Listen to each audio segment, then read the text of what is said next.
포뮬러 1에서는 훌륭한 드라이버만으로는 충분하지 않습니다.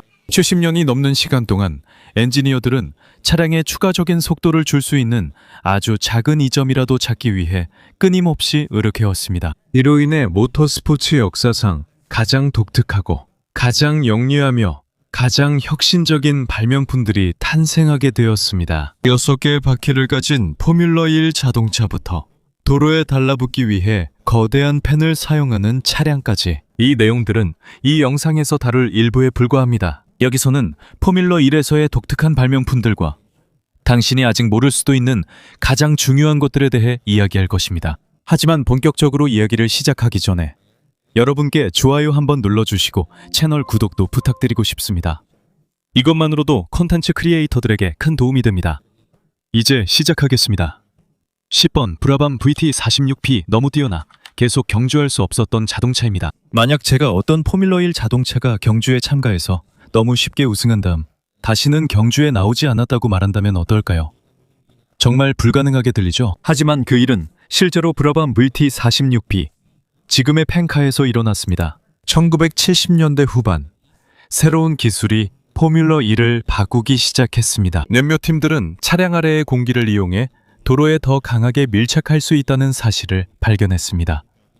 이 시스템을 그라운드 이펙트라고 부릅니다. 차가 트랙에 더 밀착해 속도를 줄이지 않고 더 빠른 코너링이 가능합니다. 하지만 브라밤 팀에 문제가 있었습니다. 그들의 차량 엔진은 너무 넓었습니다. 그래서 경쟁자들이 사용하는 동일한 디자인을 제대로 사용할 수 없었습니다. 그들은 남을 따라하지 않고 다른 해결책을 찾았습니다. 그리고 여기서 포뮬러 1 역사상 가장 영리하고 독특한 아이디어 중 하나가 등장했습니다. 디자이너 고든 머레이는 차량 뒤에 커다란 펜을 설치했습니다. 이것은 엔진을 식히기 위한 것이 아니었습니다. 이 펜의 진짜 역할은 차량 아래에서 공기를 빨아들이는 것이었습니다. 펜이 회전할 때 차량 아래의 공기가 줄어듭니다. 이로 인해 차량이 트랙으로 끌려가듯 도로에 밀착해 코너와 거의 모든 상황에서 더 안정적이고 빠릅니다. 간단히 말해서 이 차량은 보이지 않는 힘으로 도로에 붙어있는 것과 같습니다. 실제 경주에서 이 기술을 시험했을 때 즉시 결과가 나타났습니다. 1978년 스웨덴 그랑프리에서 브라밤 팀은 그들의 새로운 펜카를 처음으로 출전시켰습니다. 이 차량의 운전자는 니키 라우다로 당시 최고의 드라이버 중 한 명이었습니다. 경주 시작과 동시에 특별함이 분명히 드러났습니다. 다른 차량들이 코너에서 어려움을 겪는 동안 브라밤은 전혀 문제없이 달렸습니다.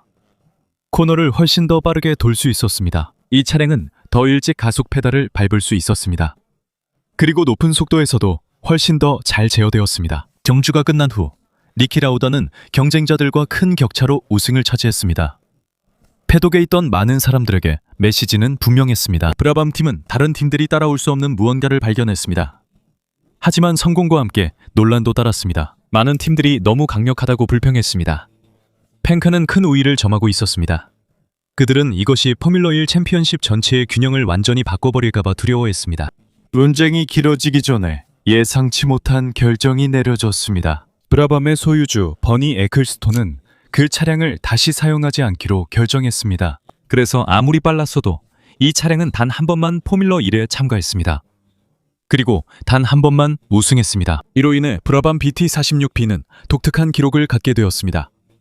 한 번의 레이스, 한 번의 우승, 무패입니다.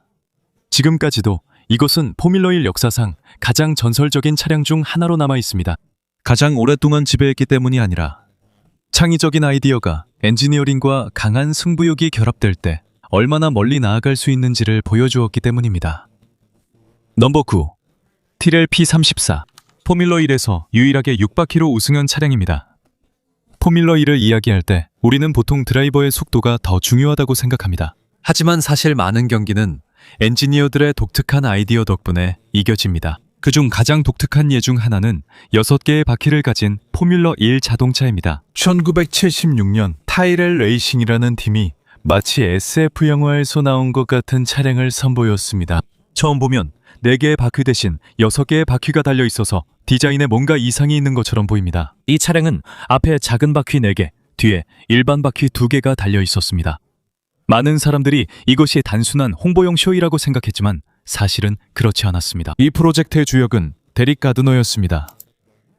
그는 그 당시 포뮬러 1 자동차의 앞바퀴가 너무 커서 문제가 있다고 믿었습니다. 그의 관찰은 간단했습니다.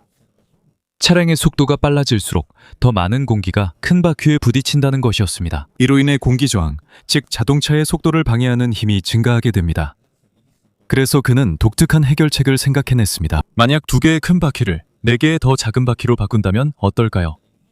이렇게 하면 차량은 여전히 도로에 충분한 접지력을 가질 수 있습니다. 하지만 공기를 막는 부분이 더 작아집니다. 다시 말해, 접지력은 거의 같지만 저항은 더 적습니다. 그리고 놀랍게도 이 방법이 효과가 있었습니다. 이 아이디어는 이론상으로만 좋은 것이 아닙니다. 실제 경주에서도 입증되었습니다. 1976년 스웨덴 그랑프리에서 타이렐의 6바퀴 자동차 2대가 1위와 2위로 결승선을 통과했습니다. 이것은 포뮬러1 역사상 가장 잊을 수 없는 승리 중 하나입니다. 모든 패독이 갑자기 이 독특한 자동차에 주목하게 되었습니다. 그들은 이 디자인이 진심임을 증명했습니다. 1976 시즌 내내 이 차량은 계속 경쟁력을 유지했고 더 전통적인 자동차들과 맞서 정기적으로 포인트를 따냈습니다. 하지만 아무리 좋은 콘셉트라도 엔지니어링으로 해결할 수 없는 문제가 있었습니다. 이 차량이 사용하는 특별한 작은 타이어는 한 팀만을 위해 만들어진 것이었습니다. 이로 인해 타이어 제조사는 그 타이어를 더 개선하는 것을 우선순위로 두지 않았습니다. 다른 팀들이 발전하는 동안 6개의 바퀴 프로젝트는 점점 뒤처지게 되었습니다. 디자인이 잘못된 것이 아니라 이 프로젝트에 필요한 특수 부품을 지원하기가 어려웠기 때문입니다. 1977년 이 되자 티렐은 결국 그 개념을 완전히 포기했습니다. 나중에 포뮬러 1은 모든 차량을 4바퀴로만 제한하는 규정을 도입했습니다.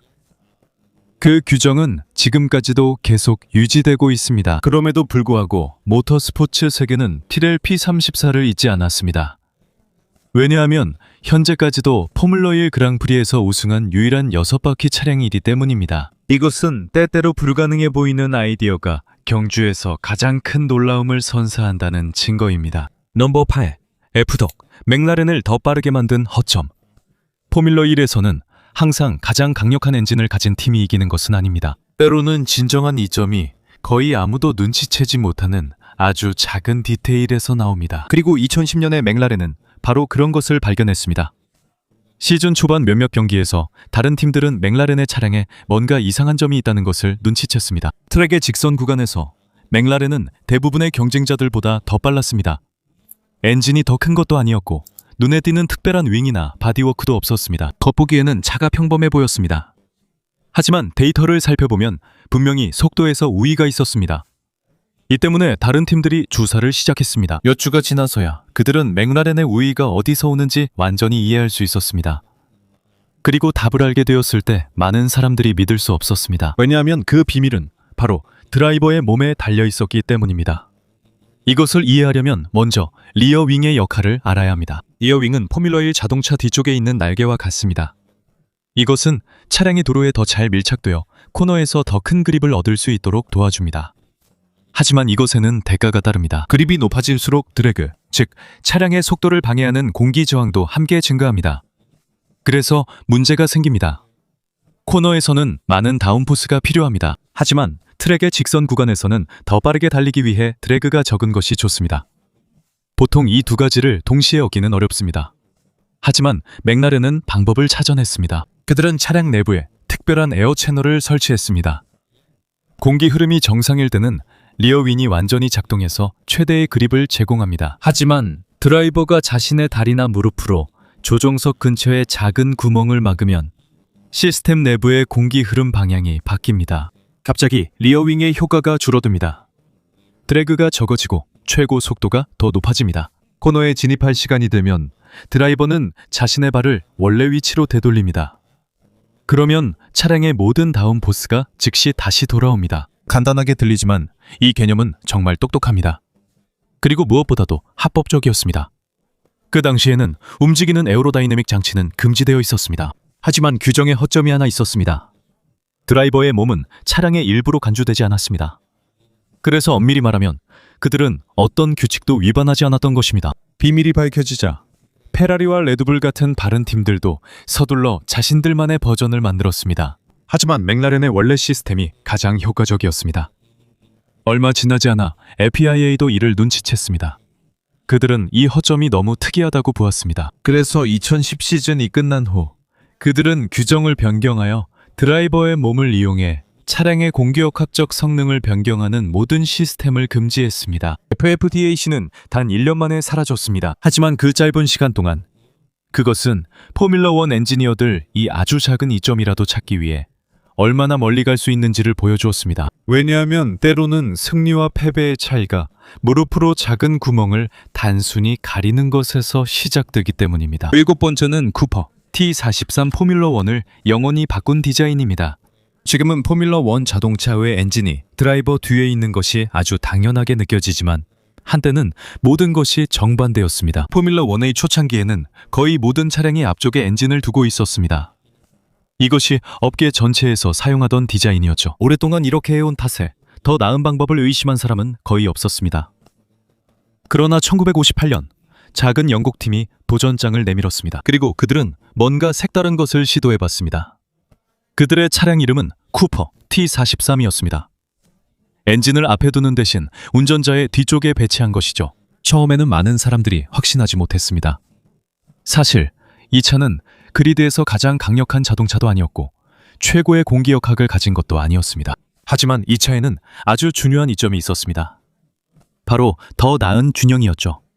엔진이 뒤에 있기 때문에 무게가 바퀴 쪽에 더 가까이 분포되었습니다. 이로 인해 차량이 앞으로 나아가고 접지력이 향상되어 코너를 더 빠르고 쉽게 돌며 제어도 쉬워집니다. 그리고 앞쪽에 더 이상 큰 엔진이 없기 때문에 전체 차량이 더 작고 가벼워졌습니다. 코너가 많은 트랙에서는 이런 효과가 금방 드러났죠. 더 큰 프론트 엔진 차량들이 코너를 도는데 어려움을 겪는 반면 쿠퍼는 더 빠르고 민첩했습니다. 쿠퍼는 점차 익숙한 것이 꼭 중요하지 않다는 것을 증명해 보였습니다. 더 중요한 것은 무엇이 더 효과적인가입니다. 모두가 바로 받아들인 것은 아니었습니다. 포뮬러1의 많은 거물들은 여전히 옛 디자인을 선호했습니다. 그중 한 명이 엔초 페라리였습니다. 그에게는 엔진을 뒤에 두는 것이 잘못된 선택이었습니다. 하지만 시간이 지날수록 증거는 점점 더 강해졌습니다. 1959년과 1960년에 쿠퍼가 드라이버 월드 챔피언십에서 우승했습니다. 스포츠 전체의 시각이 급변했고 예전엔 낯설었던 아이디어가 새 표준이 되었습니다. 다른 팀들도 후방 엔진 설계로 전환하기 시작했습니다. 그리고 1960년대 초가 되자 거의 모든 주요 팀들이 더 이상 앞에 엔진을 두지 않았습니다. 그때부터 현재까지 모든 현대 포뮬러 1 자동차는 같은 개념을 따르고 있습니다. 이 발명은 다른 발명들만큼 유명하지 않지만 아마도 가장 중요한 것 중 하나일 수 있습니다. 왜냐하면 이것은 단순히 자동차를 더 빠르게 만든 것이 아니라 포뮬러 1 전체의 방향을 영원히 바꿔놓았기 때문입니다. 6번 페라리 640 포뮬러 1을 영원히 바꾼 기어박스. 이제 포뮬러 1 드라이버들이 핸들 뒤에 있는 작은 패들로 기어를 바꾸는 것은 당연한 일이 되었습니다. 손가락 한 번만 움직이면 차가 바로 기어를 바꿉니다. 하지만 예전에는 상황이 완전히 달랐습니다. 거의 40년 동안 드라이버들은 기어를 바꿀 때마다 한 손을 핸들에서 떼야 했습니다. 차가 빠르게 달리는 동안 그들은 클러치를 밟고 기어 레버를 옮긴 다음 다시 클러치를 놓아야 했습니다. 그리고 대부분의 경우 그들은 이걸 코너를 돌고 있을 때나 다른 차들과 경쟁하고 있을 때 혹은 젖은 트랙에서 운전하고 있을 때 했습니다. 작은 실수 하나만으로도 큰 문제가 생길 수 있습니다.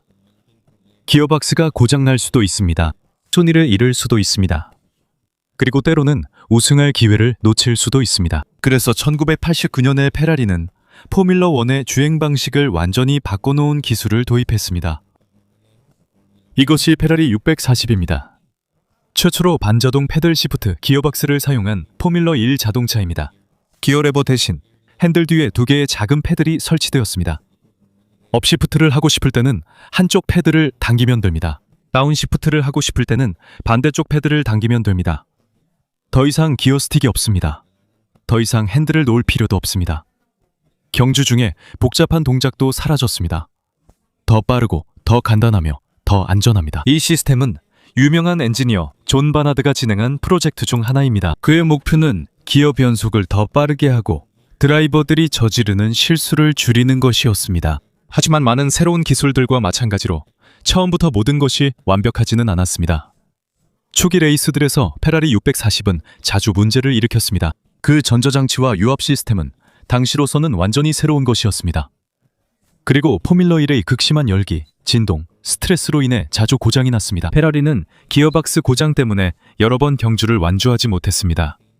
하지만 시즌이 지나면서 엔지니어들이 점차 문제를 해결해 나갔습니다. 그리고 시스템이 신뢰할 수 있게 되었을 때 모두가 그 진정한 잠재력을 보게 되었습니다. 기어 변속이 빨라지고 낭비되는 시간이 줄어들어 드라이버가 운전에 더 집중할 수 있게 됐습니다.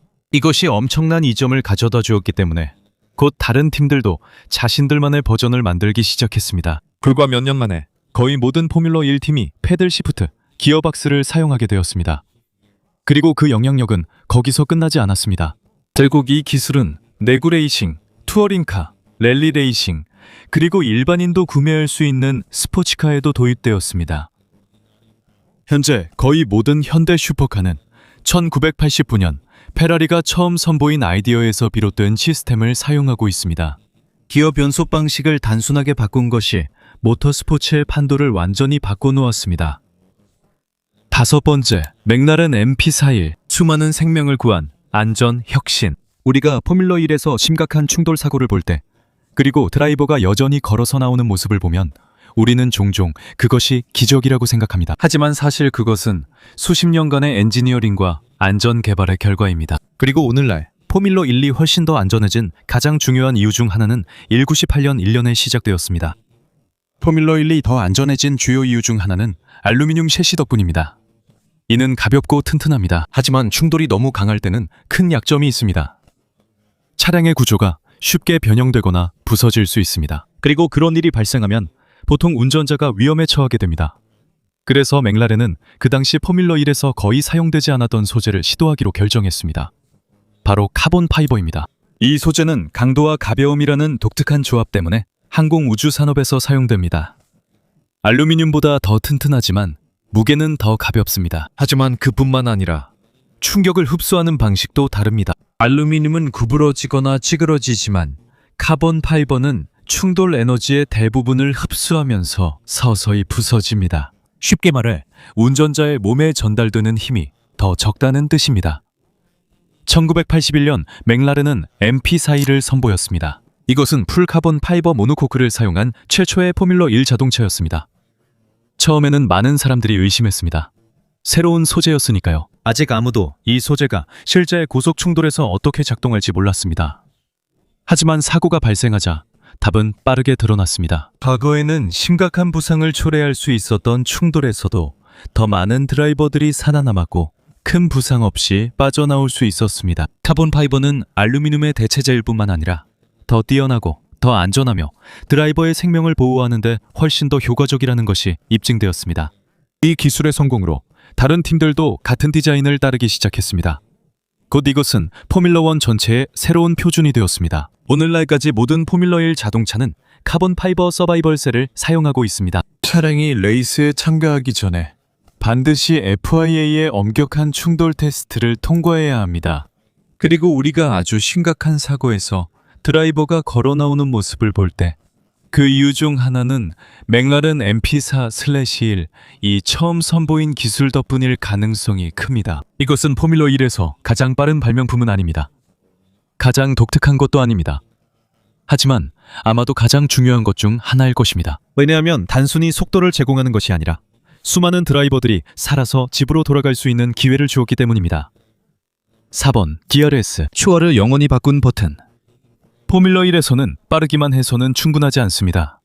상대를 앞질러야 합니다. 그리고 그것이 바로 현대 포뮬러 1의 큰 문제가 되었습니다.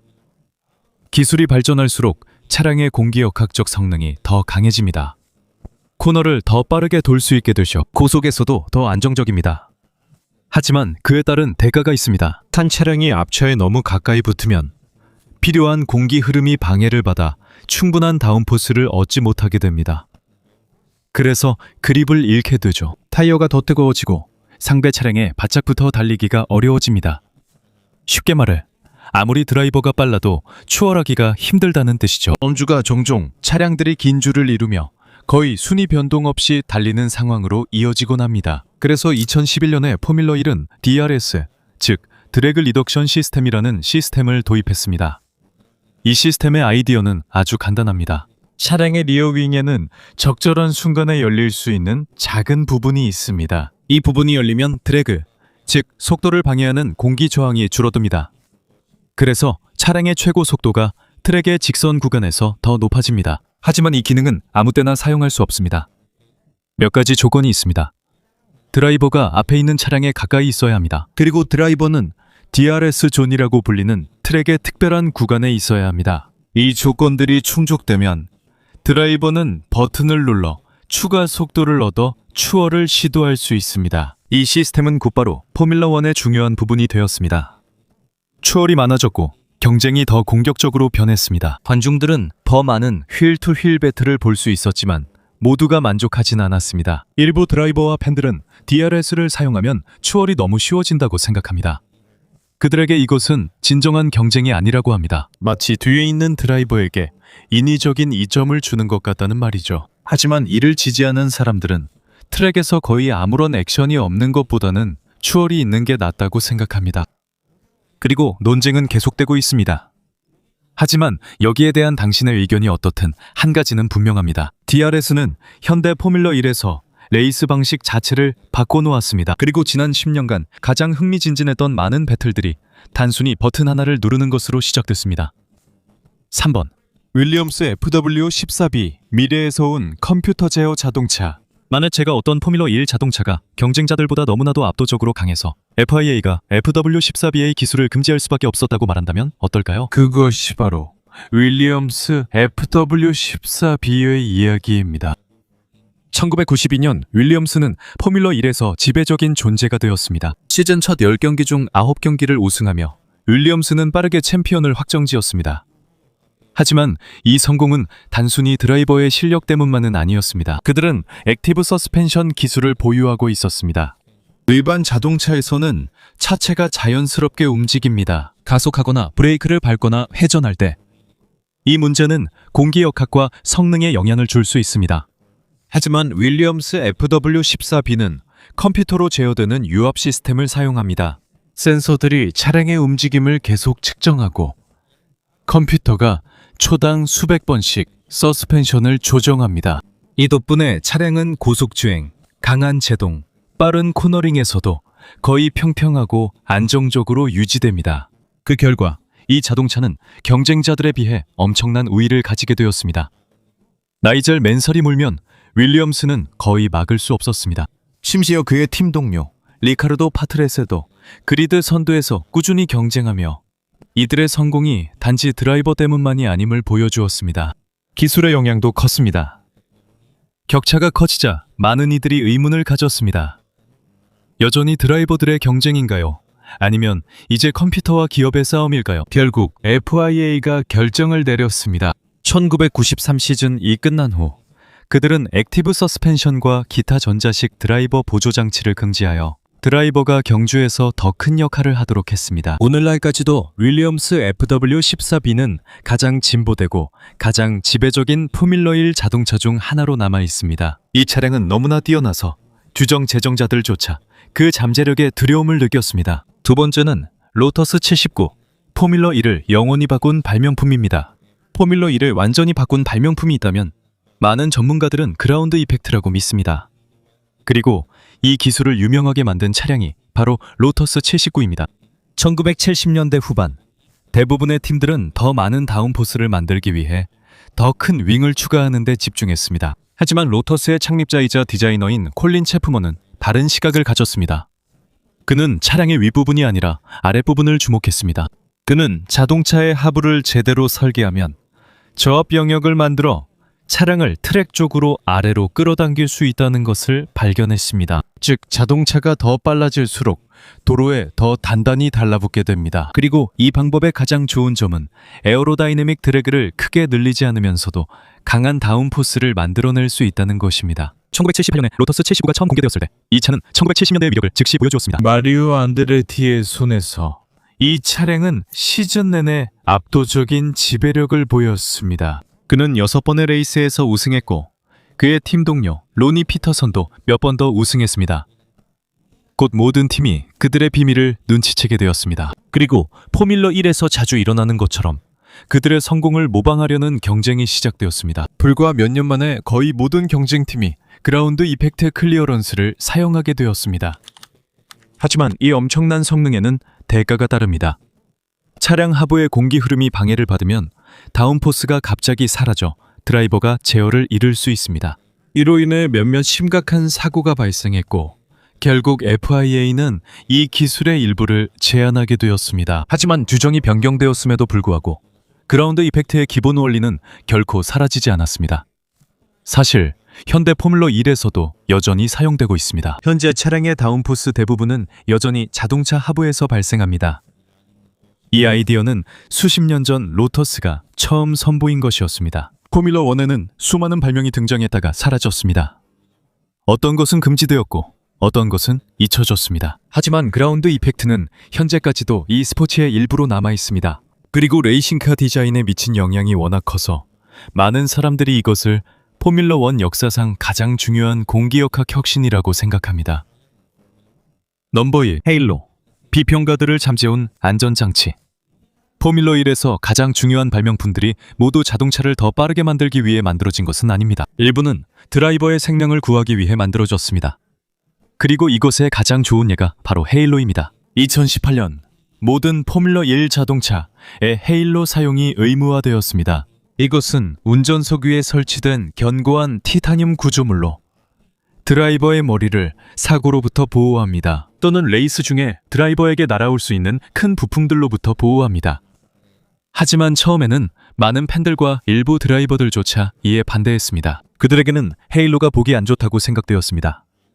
또 다른 사람들은 이것이 포뮬러 1의 전통적인 모습을 망친다고 말했습니다. 하지만 곧 이것이 왜 중요한지 증명되었습니다. 2018년 벨기에 그랑프리에서 사고가 난 후 페르난도 알론소의 차가 샤를 르클레르의 차량 위로 날아올랐습니다. 레이스 초반에 차량 하부가 르클레르의 헬멧이 아닌 헤일로에 직접 부딪혔습니다. 많은 사람들이 그 보호장치가 없었다면 결과가 심각했을 것이라고 믿었습니다.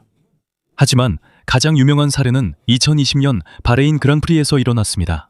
끔찍한 사고에서 로망 그로장의 차량이 매우 빠른 속도로 금속 장벽에 충돌했습니다. 차량은 반으로 갈라졌고 곧바로 불길에 휩싸였습니다. 몇 초 동안 아무도 운전자가 살아있는지 알 수 없었습니다. 하지만 27초가 지난 후 그로장은 불타는 차량에서 빠져나왔습니다.